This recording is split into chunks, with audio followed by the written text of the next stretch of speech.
नमस्कार, रेडियो मानव रचना 107.8 पर मैं हूं सरिता आपके साथ और कार्यक्रम शुरू हो चुका है आत्मदर्शन।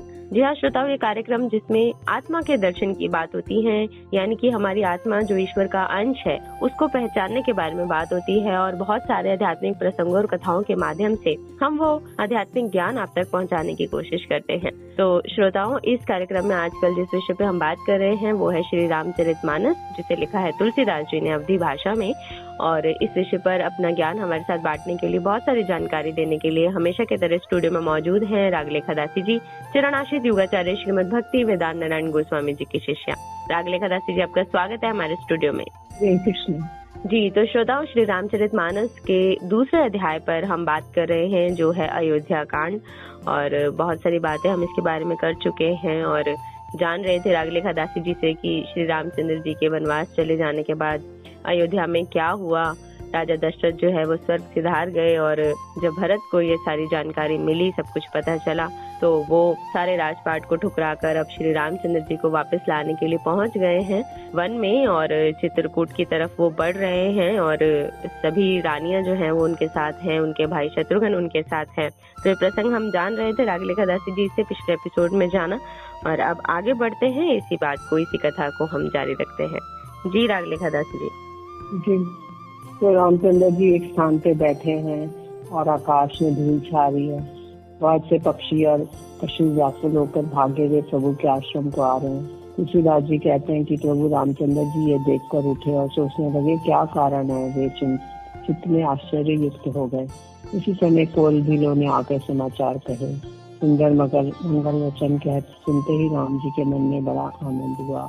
शरीर में पुलकावली छा गई और शरद ऋतु के कमल के समान नेत्र प्रेमाश्रुओं से भर गए।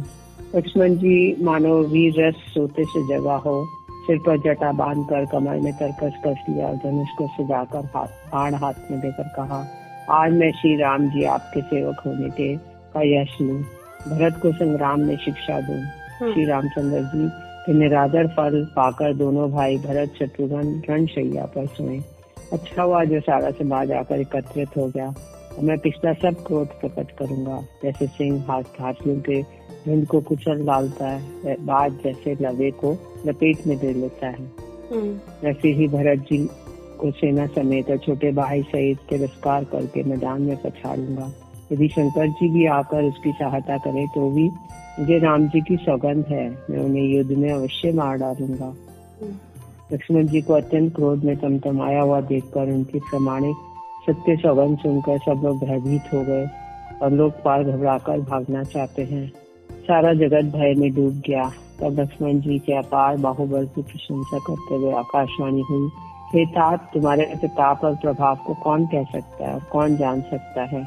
किंतु कोई भी काम हो उसे उचित अनुचित खूब समझ बूझ कर किया जाए तो सब कोई कहते हैं, अच्छा कहते हैं। वेद और विद्वान कहते हैं जो बिना विचारे जल्दी में किसी काम को करके पीछे पछताते हैं, वे बुद्धिमान नहीं है। देववाणी सुनकर लक्ष्मण जी से कुछ आ गए और रामचंद्र जी बोले, हे भाई भरत को राजमत कभी नहीं हो सकता। हे लक्ष्मण, मैं तुम्हारी शपथ और पिताजी की सौगंध खाकर कहता हूँ, भरत के समान पवित्र और उत्तम भाई संसार में नहीं है। हे तात, गुण रूपी दूध और अवगुण रूपी जल को मिलाकर विधाता इस दृश्य प्रपंच को रचता है। परंतु भरत ने सूर्यवंश रूपी तालाब में हंस रूप में जन्म लेकर गुण और दोष का विभाग कर दिया और दोनों को अलग अलग कर दिया। श्री रामचंद्र जी की वाणी सुनकर भरत जी पर उनका प्रेम स्नेह देखकर समस्त देवता उनकी सराहना करने लगे और कहने लगे, श्री रामचंद्र जी के समान कृपा के धाम प्रभु और कौन है। भरत जी ने सारे समाज के साथ पवित्र मंदाकिनी में स्नान किया। फिर सबको नदी के समीप ठहराकर माता, गुरु और मंत्री की आज्ञा मांगकर निषादराज और शत्रुघ्न के साथ भरत जी वहां को चले जहाँ सीता जी और रघुनाथ जी थे। श्री राम, लक्ष्मण और सीता मेरा नाम सुनकर स्थान छोड़ के कहीं दूसरी जगह न चले जाएं। मुझे माता के मत में जानकर वे जो कुछ करे वो थोड़ा है, पर वे अपनी और समझकर मेरे पापों और अवगुणों को क्षमा करके मेरा आदर ही करेंगे। चाहे मलिन मन जानकर मुझे त्याग दें, चाहे सेवक मानकर मेरा सम्मान करें, मेरे तो रामचंद्र जी की जूतियाँ ही शरण है। श्री रामचंद्र जी तो अच्छे स्वामी हैं, दोष तो सब दास का ही है। श्री रामचंद्र जी पर्वत पे बैठे हैं। उसकी शोभा देखकर भरत जी को हृदय में अत्यंत प्रेम हुआ। तब केवट दौड़कर ऊंचे चढ़ गए और भुजा उठाकर भरत जी से कहने लगे, हे नाथ, ये जो पाकर, जामुन, आम और तमाल के विशाल वृक्ष दिखाई देते हैं, इन श्रेष्ठ वृक्षों के बीच में एक सुंदर विशाल बड़ का वृक्ष शोभित है। इसको देखकर मन मोहित हो रहा है। उसके पत्ते नीले और सघन हैं, उसमें लाल लाल फल लगे हैं। उसकी घनी छाया में सब ऋतुओं में सुख देने वाली है। ये वृक्ष नदी के समीप है, जहाँ श्री राम जी ने पनकुटी छाई है। वहाँ तुलसी जी के बहुत से सुंदर वृक्ष सुशोभित हैं, जहाँ कहीं कहीं सीता जी ने और लक्ष्मण जी ने लगाए हैं। इसी बड़ की छाया में सीता जी ने अपने कर कमलों को से एक सुंदर बेदी बनाई है। यहाँ सुजान सीता राम जी मुनियों के वृंद समेत बैठकर नित्य शास्त्र, वेद और पुराणों की सब कथा इतिहास सुनते हैं। सखा के वचन सुनकर वृक्षों को देखकर भरत जी के नेत्रों से जल उमड़ा आया। दोनों भाई प्रणाम करते हुए चले। उनके प्रेम का वर्णन करने में सरस्वती जी भी सकुचाती हैं। श्री रामचंद्र जी के चरण चिन्ह देखकर दोनों भाई ऐसे हर्षित होते हैं मानो दरिद्र पारस आ गया हो। वहाँ के रज को मस्तक पर लगाकर हृदय में और नेत्रों से लगाते हैं और रघुनाथ जी के मिलन के समान सुख पाते हैं। भरत जी ने प्रभु रामचंद्र जी के समस्त मंगलों के धाम और सुंदर पवित्र आश्रम को देखा। आश्रम में प्रवेश करते ही भरत जी का दुख और बहार जलन मिट गई। भरत जी ने देखा लक्ष्मण जी प्रभु के आगे खड़े हैं। पीछे वे वचन प्रेम पूर्वक कह रहे हैं, पूछी बात का प्रेम पूर्वक उत्तर दे रहे हैं। सिर पर जटा है, कमर में मुनियों का बलकल वस्त्र बांधे हैं, उसी में तरकश कसे हैं, हाथ में बाण और कंधे पर धनुष है। वेदों पर मुनि और साधुओं का समुदाय बैठा है और सीता राम सहित रघुनाथ जी विराजमान है और राम जी के बलकल वस्त्र है, जटा धारण किए हैं, श्याम शरीर है। सीता राम जी ऐसे लगते हैं मानो रति और कामदेव ने मुनि का वेश धारण किया। छोटे भाई शत्रुघ्न और सखा, हे नाथ रक्षा कीजिए, हे गोसाई रक्षा कीजिए, ऐसे कहकर वे पृथ्वी पर दंड की तरह गिर पड़े। प्रेम से भरे वचनों से लक्ष्मण जी ने पहचान लिया और मन में जान लिया कि भरत जी प्रणाम कर रहे हैं। वे राम जी की ओर मुख किए खड़े थे और भरत जी पीठ पीछे थे, इससे उन्होंने देखा नहीं। अब इस और भाई भरत जी का सरस प्रेम और इधर स्वामी रामचंद्र जी की सेवा की प्रबल परवशता। लक्ष्मण जी ने प्रेम सहित पृथ्वी पर से तक नवाकर कहा, हे रघुनाथ जी, भरत जी प्रणाम कर रहे हैं। ये सुनते ही रघुनाथ जी प्रेम में अधीर होकर उठे। कहीं वस्त्र गिरा, कहीं तरकश और कहीं धनुष और कहीं बाण। निदान रामचंद्र जी ने उनको जबरदस्ती उठाकर हृदय से लगा दिया। भरत जी और राम जी के मिलन को, रीति को देखकर सबको अपनी सुध-बुध भूल गई। मिलन की प्रीति कैसे बखानी जाए, तो कवि कुल के लिए कर्म वन मन और वाणी के तीनों से अगम है। दोनों भाई भरत जी और राम जी मन बुद्धि चित्त और अहंकार को भूलकर परम प्रेम से पूर्ण हो रहे हैं। उनसे श्रेष्ठ प्रेम को कौन प्रकट कर सकता है। भरत जी और रघुनाथ जी का प्रेम अगम्य है, जहाँ ब्रह्मा विष्णु और महेश ये मन नहीं जान सकते। और इसी प्रेम का मैं कुल बुद्धि तुलसीदास जी कह रहे हैं, किस प्रकार कहूँ। अगर बांदर की रात से कहीं सुंदर आप बच सकता है। जी, तो श्रोताओं, बहुत सुंदर वर्णन चल रहा है और श्री राम जी को ढूंढते हुए पहुंच गए हैं भरत शत्रुघ्न वहां पर, और बहुत ही खूबसूरत यहाँ पर व्याख्यान किया है तुलसीदास जी ने उस जगह का भी जहाँ पर श्री रामचंद्र जी हैं और किस तरह का मिलन हुआ है दो भाइयों का। ये वर्णन भी तुलसीदास जी ने बहुत ही सुंदर यहाँ पर किया है। शब्द ही नहीं होते हैं कई बार, इतना खूबसूरत ऐसा ये दृश्य होता है, ऐसा पावन ये जो अवसर है। दोनों भाई मिले हैं, तो अब बहुत सारी बातें और भी जानेंगे कि वहाँ किस तरह का जो है दोनों के बीच संवाद हुआ, क्या बात हुई, तो इसको हम अभी जानेंगे। लेकिन अभी प्रभु श्री रामचंद्र जी का ये बहुत ही प्यारा सा भजन आप सुनिए और जुड़े रहिए रेडियो मानव रचना 107.8 के साथ कार्यक्रम आत्मदर्शन में। Feel good, feel live.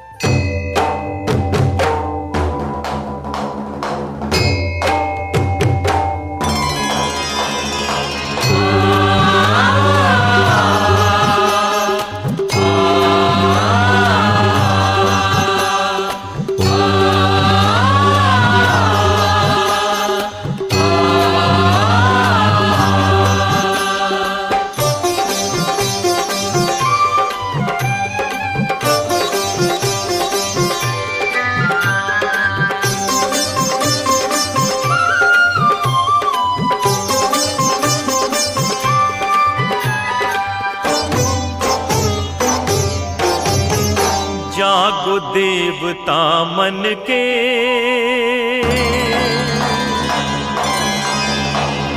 जागो देवता मन के, जागो देवता मन के, जागो देवता मन के, जागो देवता मन के। भक्ति के दीपक जलने लगे हैं, श्रद्धा के सुमन खिलने लगे हैं। भक्ति के दीपक जलने लगे हैं, श्रद्धा के सुमन खिलने लगे हैं। जागो ईश मधुबन के। त्वमेव माता पिता त्वमेव, त्वमेव बन्धु सखा त्वमेव, त्वमेव विद्या द्रविणं त्वमेव, त्वमेव सर्वं मम देव देवा। जागो देवता मन के, जागो देवता मन के, जागो देवता मन के, जागो देवता मन के।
हर जीवन में अर्चन के स्वर उठने लगे हैं, दर्श के नैना जगने लगे हैं। अर्चन के स्वर उठने लगे हैं, दरस के नैना जगने लगे हैं। जागो भाव पूजन के।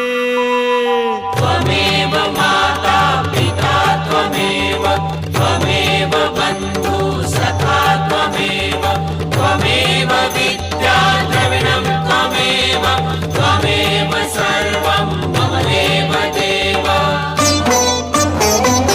जागो देवता मन के, जागो देवता मन के, जागो देवता मन के, जागो देवता मन के।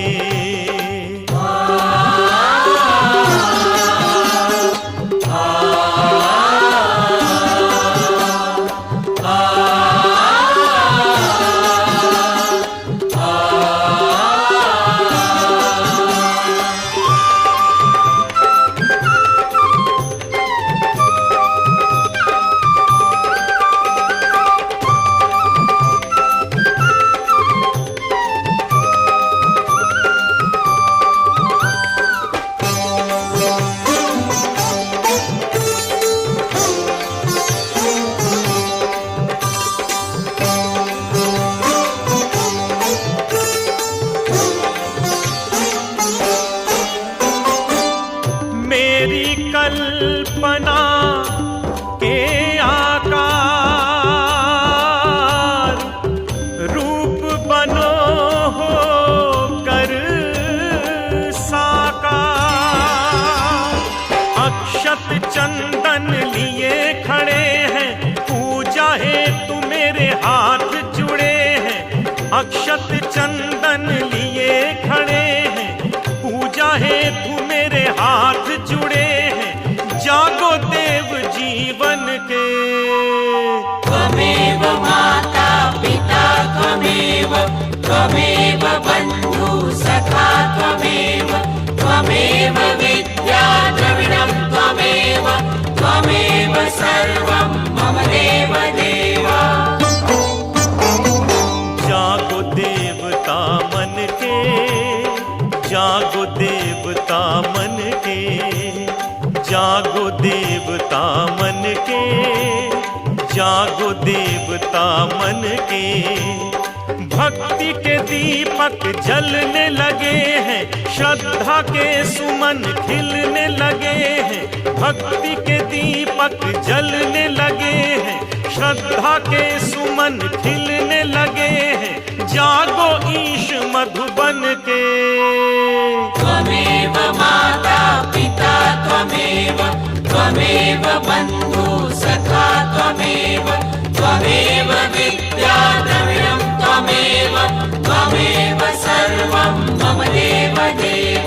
त्वमेव माता पिता त्वमेव, त्वमेव बन्धु सखा त्वमेव, त्वमेव विद्या द्रविणं त्वमेव, त्वमेव सर्वं मम देव देव। त्वमेव माता पिता त्वमेव, त्वमेव बन्धु सखा त्वमेव, त्वमेव विद्या द्रविणं त्वमेव, त्वमेव सर्वं मम देव देव। त्वमेव माता पिता त्वमेव, त्वमेव बन्धु सखा त्वमेव, त्वमेव विद्या द्रविणं त्वमेव, त्वमेव सर्वं मम देव देव। त्वमेव माता पिता त्वमेव, त्वमेव बन्धु सखा त्वमेव, त्वमेव विद्या द्रविणं त्वमेव, त्वमेव सर्वं मम देव देव। त्वमेव माता पिता त्वमेव, त्वमेव बन्धु सखा त्वमेव, त्वमेव विद्या द्रविणं त्वमेव।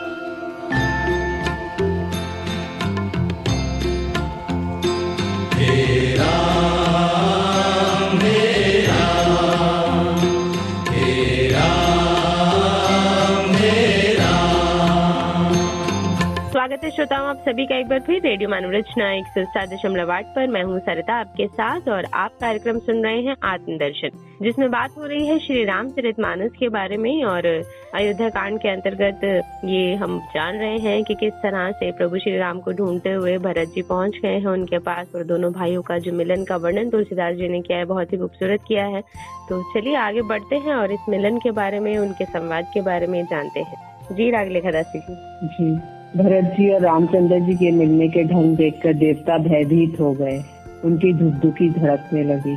देवगुरु बृहस्पति जी ने समझाया, तब कहीं वे मूर्ख चेते और फूल बरसाकर प्रशंसा करने लगे, क्योंकि देवता लोग सोचते हैं कि अब तो ये लोग नहीं गए, अब रामचंद्र जी को वापस ले जाएंगे, तो यहाँ पे काम कैसे होगा, दैत्य लोगों का वध कौन करेगा। तो फिर रामचंद्र जी के प्रेम के साथ शत्रुघ्न से मिलकर तत्केवट निषाद राज से मिले। प्रणाम करते हुए लक्ष्मण जी से भरत जी बड़े ही प्रेम से मिले।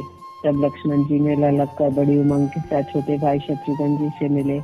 उन्होंने निषाद राज को हृदय से लगाया। फिर भरत शत्रुघ्न दोनों भाइयों ने उन्हीं को प्रणाम किया और इच्छित आशीर्वाद पाकर वे आनंदित हुए। छोटे भाई शत्रुघ्न सहित भरत जी ने प्रेम में उमंग कर राधा जी के सीता जी के चरण कमलों की रस सिर पर धारण करके बार प्रणाम करने लगे। सीता जी ने उन्हें उठाकर उनके सिर को अपने कर कमल से स्पर्श कर उन दोनों को बैठाया। सीता जी ने मनी मन आशीर्वाद दिया, क्योंकि वे स्नेह में मग्न हैं, उन्हें देह की सुध बुध नहीं है। सीता जी को सब प्रकार से अपने अनुकूल देखकर भरत जी सोच रहित हो गए और उनके हृदय अकल्पित भय जाता रहा। उस समय ना तो कोई कुछ कहता है ना कोई पूछता है, सब प्रेम में मग्न हो गए और वे अपनी मन प्रेम से परिपूर्ण है, वे अपनी गति से खाली है, अर्थात संकल्प विकल्प और चंचल से शून्य है। इस अवसर पर केवट निषाद राज धीरज धर और हाथ जोड़कर प्रणाम करके विनती करने लगे। हे नाथ, मुनिनाथ वशिष्ठ जी के साथ माताएं, नगरवासी, सेवक, सेनापति, मंत्री सब आपके वियोग में व्याकुल होकर आए हैं। गुरु का आगमन सुन के शील के समुद्र रामचंद्र जी ने सीता जी के पास शत्रुघ्न को रख दिया। वह परम धीर धर्म धुरंधर दीन दयालु रामचंद्र जी उसी समय वेग के साथ चल पड़े। गुरु जी के दर्शन करके लक्ष्मण जी सहित प्रभु रामचंद्र जी प्रेम में भर गए और दंडवत प्रणाम करने लगे। मुनि श्रेष्ठ वशिष्ठ जी ने दौड़कर उन्हें हृदय से लगाया। और उन्हें प्रेम में उमंग कर वे दोनों भाइयों से मिले। तो प्रेम से पुलकित होकर केवट निषाद राज ने अपना नाम लेकर दूर से ही वशिष्ठ जी को दंडवत प्रणाम किया। ऋषि वशिष्ठ जी ने राम सखा जानकर उसको जबरदस्ती हृदय से लगा लिया और मानो जमीन पर लौटते हुए प्रेम को समेट लिया हो। रघुनाथ जी की भक्ति सुंदर मंगलों का मूल है। इस प्रकार कहकर सराहना करते हुए देवता आकाश से फूल बरसाने लगे। तो कहने लगे, जगत में इसके समान सर्वथा नीच कोई नहीं और वशिष्ठ के समान बड़ा कौन है। समस्त पूर्ववासी प्रेम में उमंग कर केवट से मिलकर भाग्य की सराहना करते हैं। रामचंद्र जी ने सब माताओं को दुखी देखा, मानो सुंदर लताओं की पंक्तियों पर पाला मार गया हो। सबसे पहले राम जी कैकेयी जी से मिले और अपने सरल स्वभाव और भक्ति से उसकी बुद्धि को तर्क कर दिया। फिर चरणों में गिरकर काल कर्म विधाता के सिर दोष मंडकर राम जी ने उनको सांत्वना दी। फिर रघुनाथ जी सब माताओं से मिले, उन्होंने सबको समझा बुझाकर संतोष कराया। हे माता, जगत ईश्वर के अधीन है, किसी को भी दोष नहीं देना चाहिए। फिर दोनों भाइयों ने ब्राह्मणों की स्त्रियों सहित जो भरत जी के साथ आई थी गुरु जी की पत्नी अरुंधति जी के चरणों की वंदना की और उन सबका गंगा जी और गौरी जी के समान सम्मान किया। ये सब आनंदित होकर कोमल वाणी से आशीर्वाद देने लगी। दोनों भाई पैर पकड़कर सुमित्रा जी की गोद में जा चिपटे, मानो किसी अत्यंत दरिद्र की संपत्ति से भेंट हो गई हो। फिर दोनों भाई माता कौशल्या के चरणों में गिर पड़े। प्रेम के मारे उनके सारे अंग शिथिल हो रहे थे। बड़े ही स्नेह से माता ने उन्हें हृदय से लगा लिया और नेत्र से बहे हुए प्रेमाश्रुओं के जल से उन्हें नहला दिया। उस समय हर्ष और विषाद को कवि कैसे कहे, जैसे गूंगा स्वाद को कैसे बताए। श्री रघुनाथ जी के छोटे भाई लक्ष्मण सहित माता कौशल्या ने मिलकर गुरु से कहा कि वे आश्रम पर पधारिए।